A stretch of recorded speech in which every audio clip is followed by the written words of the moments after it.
درې تازه خبرونه او د خلکو نظرونه. سلامونه لیدونکو، دا ویډیو تر اخره وګورئ او خپل نظر هم را سره په اخره کې په کومنټ کې شریک کړئ.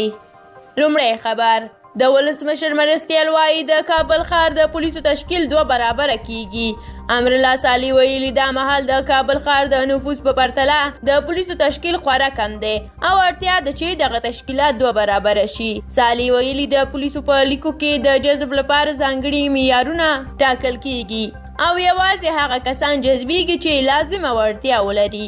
امرالله سالي هم دا شان له لوی څارنوالۍ غوښتنه کړې ده چې د هغو نیول شویو ترهګرو فهرست چې دوسیې یې تکمیل شوي دي له خلکو سره یې شریک کړي تر څو ټول وپوهیږي چې دغه کسان څه وخت محاکمه کیږي. او په کومنټ کې د صابر په نوم له یوې فیسبوک پاڼې ورته کومنټ راغلی دی چې قاتل قصاص نه کی، د غل لاس پرې نه کی، امن نه راځي، کسل برابره هم کی.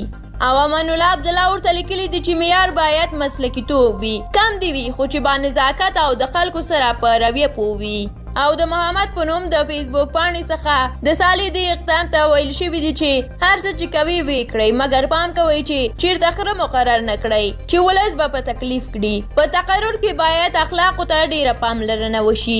او عتیق امیري ورته لیکلي دي چې سالي صاحب ته الله تعالی بریا غواړم چې د خپل ملت آزاد او آرام ژوند غواړي. او عارف خان ورته لیکلي دي چې د پولیسو 2 برابره کول هیڅ فایده نه لري. په پولیسو کې باید تغییرات او اصلاحات راولي. د نورو ولایتونو پولیس باید راول شي کابل ته. د کابل پولیس ټول له غلو سره لاس لري. او دوهم خبر هم دا چې ولسمشر محمد اشرف غني په کابل او ولایتونو کې وروستي هدفي بریدونه او وژنې د اندېښنې وړ بللي او امنیتي ادارو ته یې سپارښتنه کړې ده چې په یادو بریدونو کې د مخنیوي لپاره جدي ګامونه واخلي. له ارګ څخه په خپره شوې خبرپاڼې کې ویل شوي دي چې ولسمشر غني جدي سپارښتنه کړې ده چې له دې لارې هدف ته د وسلوالو مخالفینو نه رسېدو په موخه خپلې هڅې ډېرې کړي.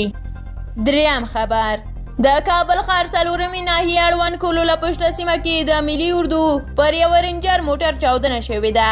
د کابل امنیه قومندانۍ وایي نن سهار په یاده سیمه کې د ملي اردو پر یو رینجر موټر د مقناطیسي ماین چاودنه شوې خو تلفات نه لري. کابل ښار کې په دې وروستیو کې د مقناطیسي ماین چاودنې په بې ساري ډول زیاتې شوي چې هیڅ ډله هم مسؤلیت نه مني. له تاسو ډیره زیاته مننه چې دا ویډیو مو تر اخره ولیدله. که د دې 3 خبرونو په اړه تاسو هم نظر لرئ، زموږ سره په کومنټ کې شریکولی شئ. زموږ یوټیوب چینل هم در سره سبسکرایب کړئ تر څو زموږ نورې ویډیوګانې هم وګورئ. تر بیا په لوی الله مو سپارم. الله مو مل شه.